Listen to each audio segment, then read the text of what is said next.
Saya heran, Badan Kesehatan Dunia sudah menetapkan COVID-19 ini pandemi global. Penyebarannya sangat cepat, dari manusia ke manusia. Karena itu berkumpul bahaya, jadi sebab penularan. Pemerintah juga sudah mengeluarkan seruan, himbauan, bahkan larangan berkumpul untuk keselamatan kita semua. Para ulama dari lembaga-lembaga fatwa di seluruh dunia Islam, Arab Saudi, Mesir, Jordan, Malaysia, Maroko, Yaman, Emirat, Tunisia, Jazair, bahkan kita juga, Majelis Ulama Indonesia, sudah mengeluarkan fatwa. Lebih dari itu, para tokoh umat juga sudah bersuara, meminta untuk kita mentaati seruan pemerintah. Tapi sampai hari ini, masih banyak yang tidak mengindahkan dalil-dalil Al-Quran dan hadis yang disampaikan para ulama, mereka abaikan. Kita ini tidak boleh takut corona, takut itu kepada Allah. Urusan hidup mati itu takdir Allah. Pak, yang memerintahkan kita untuk menghindarkan mudarat itu Allah dan Rasulullah.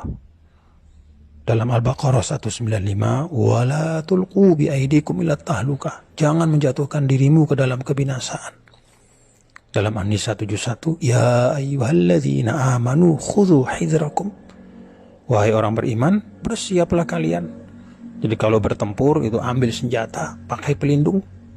Karena itu Nabi maju ke medan tempur itu pakai pedang, perisai, baju besi.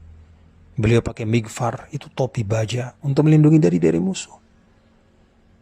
Apakah itu artinya Nabi kurang tawakal, takut kepada manusia, melebihi takut kepada Allah? Kan tidak. Saat hijrah, kalau kita lihat, Nabi juga perginya diam-diam, tengah malam, lewat jalan yang tidak biasa, supaya tidak ketahuan orang Quraisy, supaya nggak ketangkap. Apa itu artinya Nabi penakut? Pada saat penyakit menular, kata Nabi, firro minal majzum, firoroka minal asad. Hindari orang yang kena penyakit menular seperti engkau menghindari seekor singa. Jadi menghindarkan diri dari kebinasaan, dari penyakit, berikhtiar menghindar dari wabah, itu adalah perintah agama. Ada lagi yang bilang, tapi kan kita wajib makmurkan masjid, sholat berjamaah di masjid. Pak, dulu ya, saat hujan deras saja, Rasulullah SAW minta panggilan sholat diubah. Shollu fi buyutikum, sholatlah di rumah kalian. Gak usah dulu berjamaah di masjid. Itu karena hujan, khawatir memberatkan, ada lumpur.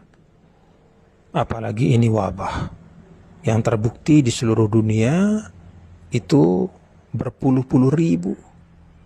Sebentar lagi ratusan ribu yang sudah meninggal. Ini tidak hanya urusan lumpur, ini bisa membahayakan nyawa.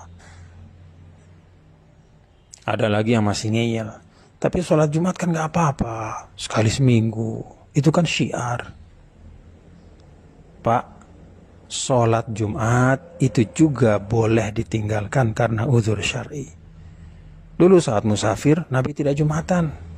Padahal banyak sahabat sama Nabi, berpuluh-puluh, beratus-ratus. Beliau sholat zuhur, mengganti Jumat. Saat sakit, para ulama juga sepakat, Jumat itu bisa diganti dengan sholat zuhur. Nah sekarang ini fatwa sudah banyak, jelas, tegas.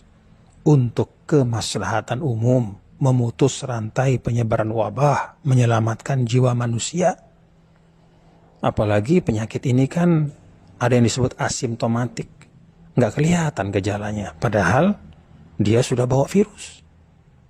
Karena itu, mari kita ikuti fatwa para ulama kita, ikuti seruan pemerintah, dengar pendapat dari para ilmuwan. Saya malah bayangkan ya, ini orang-orang yang berkeras tetap Jumatan. Kalau mereka hidup sama Rasul dulu, mungkin Rasul SAW sendiri mereka lawan. Pada waktu musafir misalnya, ikut musafir sama Nabi, Nabi tidak sholat Jumat, mungkin mereka demo, protes sama Nabi. Kalau mereka dulu hijrah sama Nabi, mungkin mereka protes, kok Rasul pergi tengah malam, kok takut sama manusia. Pada saat diminta untuk sholat berjamaah di rumah, mungkin mereka demo juga sama Nabi. Ya Rasulullah, ini kok disuruh sholat di rumah? Kan rumah Allah itu masjid. La haula wa la quwata illa billah. Nah, inilah beragama yang disebut dengan at-tadayyun bil hawa wa laysa bil ilmi. Beragamanya itu dengan hawa nafsu, egoisme, bukan dengan ilmu. Perasaannya, anggapannya, itu yang dijadikan pedoman. Bukan tuntunan Allah dan Rasulnya. Bukan arahan para ulama yang merupakan warasatul anbiya, penerus para nabi dan rasul. Saya jadi ingat ayat 103, 104 surah Al-Kahf. Qul hal nunabbi'ukum bil akhsarina a'mala alladzina dhalla sa'yuhum fil hayatid dunya wa hum yahsabuna annahum yuhsinuna sun'a. Katakanlah wahai Muhammad, apakah perlu kami beritahu orang-orang yang paling merugi? Itulah orang-orang yang sia-sia perbuatan mereka, padahal mereka menyangka mereka sudah berbuat yang sebaik-baiknya. Kata Imam Tabari, mereka adalah kullu amilin amalan yahsabuhu fihi musiban wa annahu lillahi bifi'lihi dzalika muti'un murdi wa huwa bifi'lihi dzalika lillahi muskhit wa an tariqi ahli al-iman bihi jair. Orang yang beramal dengan amal yang mereka sangka tepat dan dengan itu menjadi orang yang taat dan mendapat ridha Allah. Padahal pekerjaannya membuat Allah murka dan jauh dari jalan orang beriman.